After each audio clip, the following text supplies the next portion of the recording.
What's up, West Creek? You're tuning in to Coyote Entertainment Television, The show all about the Creek and everything that's going on here at the school. I'm Taralyn. And I'm Alexa. This week for sports, Dylan, Marcus, and Colton decided to recap this year's football season.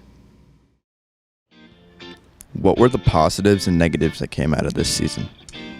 I think one of the major positives would be that we've installed the first-year program with head coach Galowitz. He's a new coach. He's got a lot of energy, and we had to establish a program, change the culture. A negative, of course, would be, the record is what it is. I mean, we had a 4-6 record. I think there were some positives we could take out of that.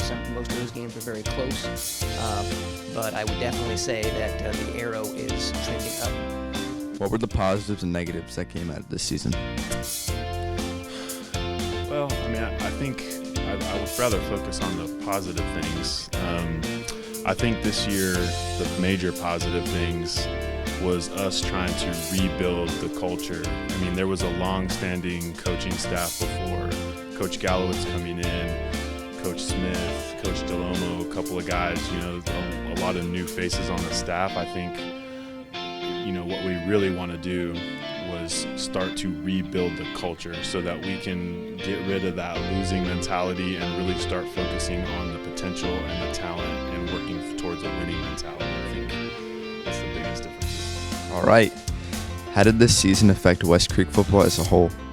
I think I've kind of mentioned that already. I think, that there's not been very much success at West Creek in the football program. A lot of the other athletic teams and clubs have done very well. And I think it's just a mindset, it's a culture change. We have the athletes here. I think some consistency in the coaching and the program that we have is going to help out. Which game stood out the most in terms of energy and resilience? I think the two games that stand out most to me are the Gallatin game and then that game against Hendersonville, the very last game. The Gallatin game, I think, showed everybody, the players especially, that we can compete.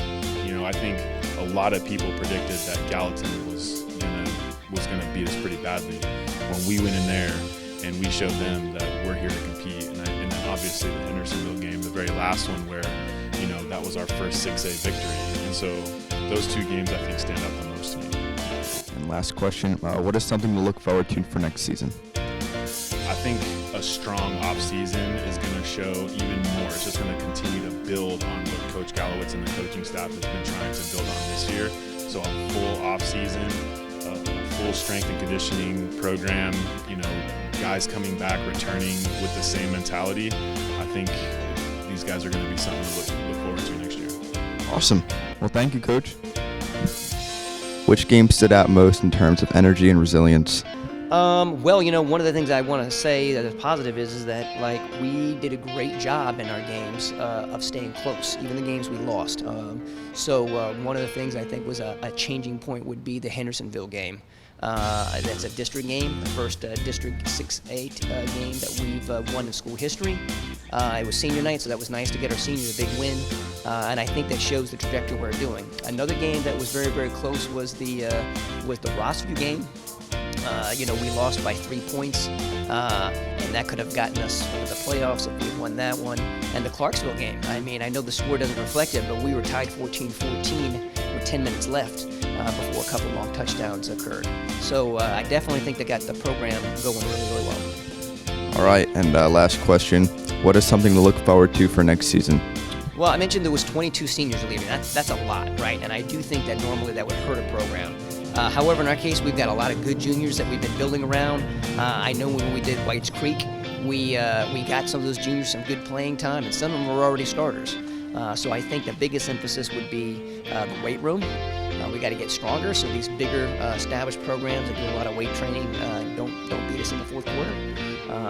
And I think just getting the confidence and these guys involved in their role a little bit quicker this year. Now that the program is not starting in January and February, it's actually going to start when it should before the year actually starts.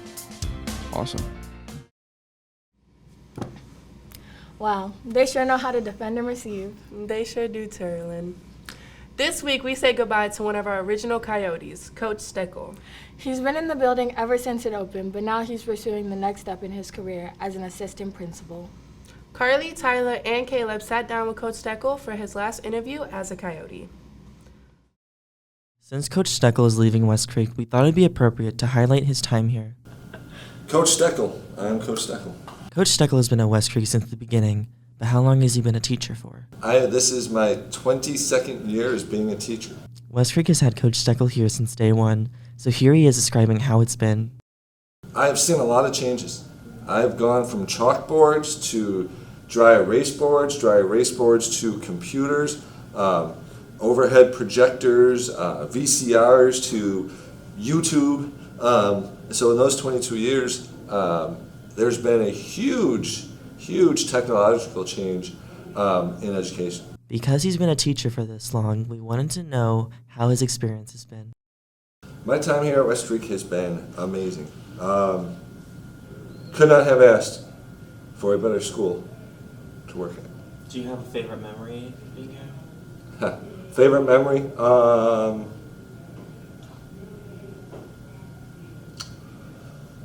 No. I have some funny memories. Yeah. But I think I do have a favorite memory. When West Creek AP Government kids did the mock presidential debate. That was really amazing what they did that year. But there's been so many good memories. So. After being a teacher for 22 years, Coach Steckel is on his way to becoming assistant principal at Northeast and Kirkwood High School. I am. It's going to be interesting, right? I am leaving something I've done for 22 years to something that I've barely done, right? But not interesting, not bad, just different. I can, I'm going to miss the day-to-day activity with the students. But on the flip side, I have the opportunity to impact positively more students. So it's just not the 180 Steckelmaniacs. Now it can be a whole school. To wrap up his coaching career, we asked him if he has a favorite memory. Oh, Lord. No, I don't, because there's been so many good ones. It would be, it would do them a disservice to pick one memory from all those years. Man, are we going to miss Coach Steckel. We wish him nothing but the best. This week, Shayla, Alexa, and I have a new segment called Women on the Street. In this segment, we quiz students on the rules of the road. What's up, West Creek? I'm Taralyn. And I'm Alexa. So a lot of students are learning how to drive. So we're going to test West Creek students on their knowledge of the road. On the first episode of Women on the Street. First question for you, Marlon. How much time should you maintain between yourself and the vehicle in front of you? Time. Yes, time, Marlon. See, me personally, I drive bumper to bumper, so if it's not like this much space, then it's not right. Like 2 seconds. 5 seconds. Very close. 4 seconds? 4 seconds, you are correct. Next question. What distance before you should turn? Wait, how far from your turn should you activate your blinker? 3 feet? Try again. Like 55 feet. Like a foot or two, maybe? 5? Wrong. Do not drive with her, guys. The answer is 100 feet. About 5 feet before the turn. Got it. You are wrong, though. What does a broken yellow line mean? You can pass them. Correct. Broken yellow line. That means you can get over. Cool. Correct. A broken yellow line means that you're supposed to turn into that lane. You can, merge on both lanes. You can merge on both sides pretty much. I'm pretty sure. What does survey say? You are correct. What does a flashing yellow light mean? Go faster. That means you're supposed to, go fast. And then, once you go fast, you hit the right. Because the light and it rhymes with right. Proceed with caution. Great. You can ride with him, guys. All right. Don't that mean accelerate or something like that? Because Pick up the pace a little bit. Morally, she is correct. Legally, she is wrong. Is that your final answer? yeah, I'm a good driver by the way. But yeah, that's my final answer. No. Is that your final answer? Okay. Be cautious. Oh. What does a flashing red light mean? Ooh, I know that one for sure. Stop. Good job. It means that you stop for 0 seconds, and you just keep going. Okay, cool. You're wrong. Common sense would probably kick in and say that means like to stop, right? Stop. Stop. Correct. How far should you park next to a curb? I know it can be tricky. So just think.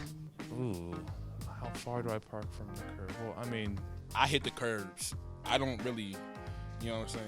I hit the curbs. Own it. 36 inches. No. The answer is 6 inches. 3 yards? Okay, cool. You're wrong. The answer is 6 inches.